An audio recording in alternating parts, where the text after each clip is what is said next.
Eu pertencia a un partido político, no era propiamente un político. Pertenecía a un partido político. No era propiamente un político, era director general de pesca. Después tuve otras funciones en la administración de empresas del Estado. Andaba por los pasillos de la política. Conviví diariamente con los políticos y colaboraba en la política. Pues bien, la honestidad, la verdad, todos esos valores humanos y cristianos que transmite la obra son muy útiles. Son algo indispensable para vivir en la política, en el trabajo, donde sea. Son muy útiles, algo indispensáveis para viver na política ou no trabalho, seja onde for. Algunos de los fieles de la prelatura son figuras prominentes en la banca, un hecho asociado a las presuntas riquezas del Opus Dei, una institución considerada propietaria de bancos o grandes grupos económicos, solo porque entre sus filas se encuentran banqueros o empresarios. No se puede confundir el Opus Dei con las personas. El Opus Dei forma a las personas, les da una formación cristiana, para que ellos personalmente y con su responsabilidad y con su preparación desarrollen los talentos que Dios les ha dado. No puede influir para nada el Opus Dei en que se coloquen aquí, en que se coloquen allá, porque sería interferir en la libertad de las personas y eso nunca se ha hecho. Decía el beato José María que el día que se diese una consigna temporal en el Opus Dei, ese día, esos segundos desgraciados, él los convertiría en el momento para marcharse del Opus Dei, porque el Opus Dei lo único que tiene que dar es formación espiritual para que la gente personalmente trabaje donde le corresponde, donde le compete, pero no tiene que ver nada la actividad de esas personas con las del Opus Dei. Señor Maximino, usted es del Opus Dei. ¿Podemos decir que este taxi es del Opus Dei? No podemos decir que este sea un taxi del Opus Dei.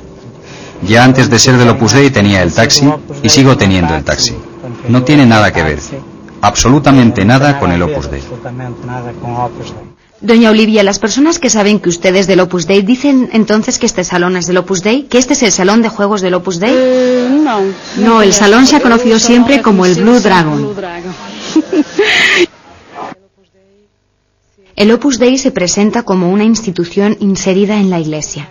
Y sin embargo, sus miembros tienen un estilo de vida que a veces llama la atención hasta a los mismos católicos. Por ejemplo, por la oposición a los contraceptivos. ¿Existe una moral opus? No existe una moral opus. Me hace mucha gracia esto de que el Opus Dei está inserido en la Iglesia.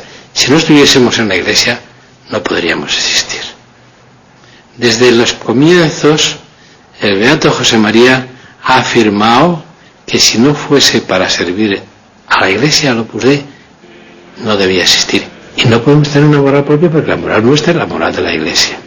Lo que ocurre es que la doctrina de la Iglesia ahora choca con el ambiente, porque lo que defiende la Iglesia, que es la doctrina verdadera, la única doctrina verdadera, lo que defiende la Iglesia sobre la sexualidad y sobre la familia, es que no se puede hacer compatible la dignidad humana con el mercado del sexo, con la banalización del matrimonio, con confundir el amor solamente con el placer, ¿no?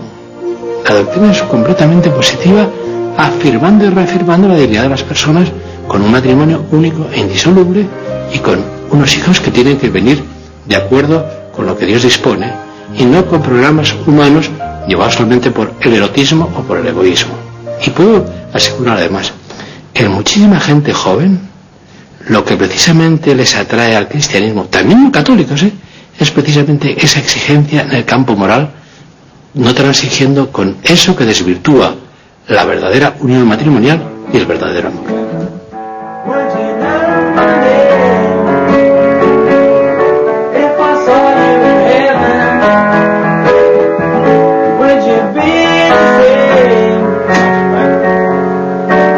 Os filhos foram aparecendo e foram realmente, cada filho trouxe sempre.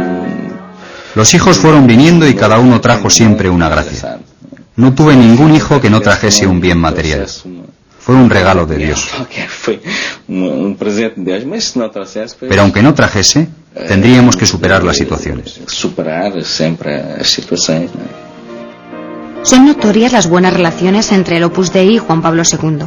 Fue durante este pontificado cuando la obra adquirió el estatuto jurídico definitivo, siendo erigida en prelatura personal. Fue también Juan Pablo II quien beatificó al fundador, lo que significa para algunos manifestaciones de una simpatía particular de este Papa con el Opus Dei.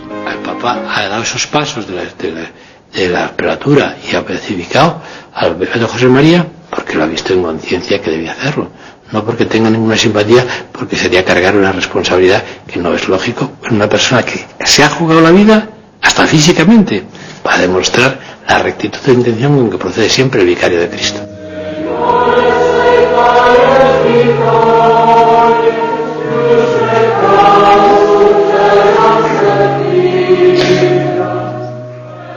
Celebrado en todo el mundo, el aniversario de la fundación del Opus Dei fue señalado en Lisboa con una misa celebrada en un colegio universitario inaugurado recientemente. El oratorio del Beato José María se llenó con una pequeña multitud reunida en acción de gracias.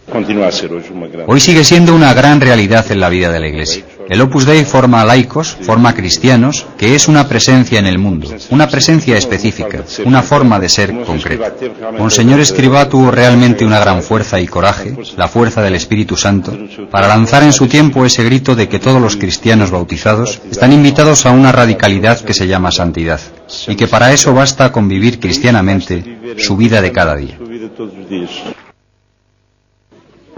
Madrileño Javier Echevarría pidió la admisión en el Opus Dei hace 50 años, en el mismo año en que conoció al fundador, una personalidad que le marcaría por toda la vida.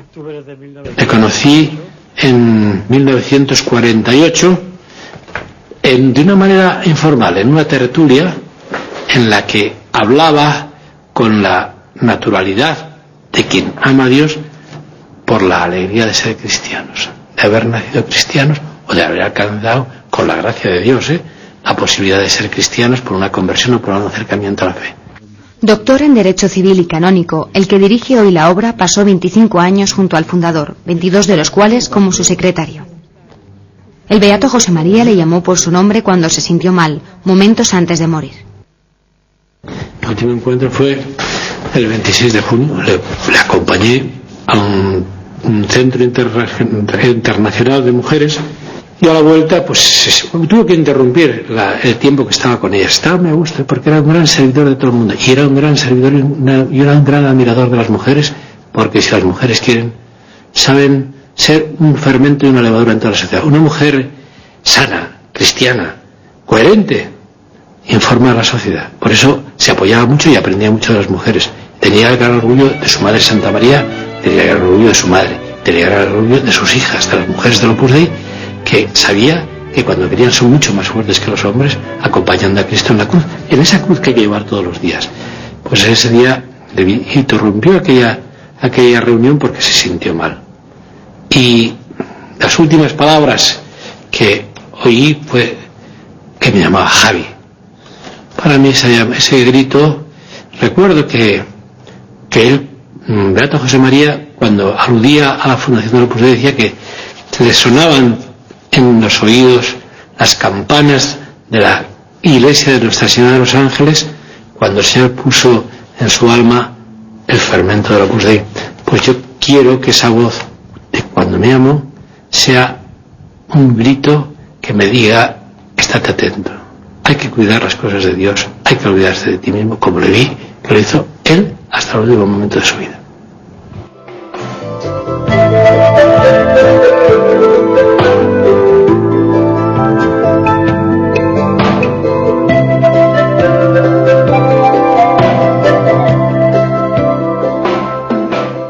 Cuando se habla de planes para el futuro, don Javier subraya la continuidad.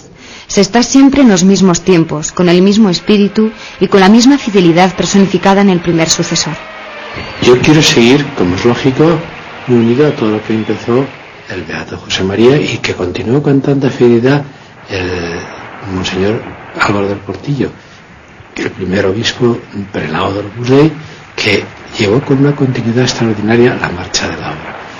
Cuando me eligieron a mi prelado, sucesor del Beato José María y de Monseñor del Portillo, porque Monseñor del Portillo es la continuidad, pues yo señalé 3 puntos de la familia, la cultura, la juventud, puntos que son parciales en toda la labor apostólica, pero que son siempre muy válidos, y que a los que el Papa hace continua referencia, porque la familia es célula de la sociedad, la juventud es la esperanza, y después la cultura, conviene que se cristianice la cultura para desde ahí irradiar toda esta doctrina positiva, esa enseñanza fantástica de Jesucristo que quiere llegarse a todos los hombres sin excluir a ninguno.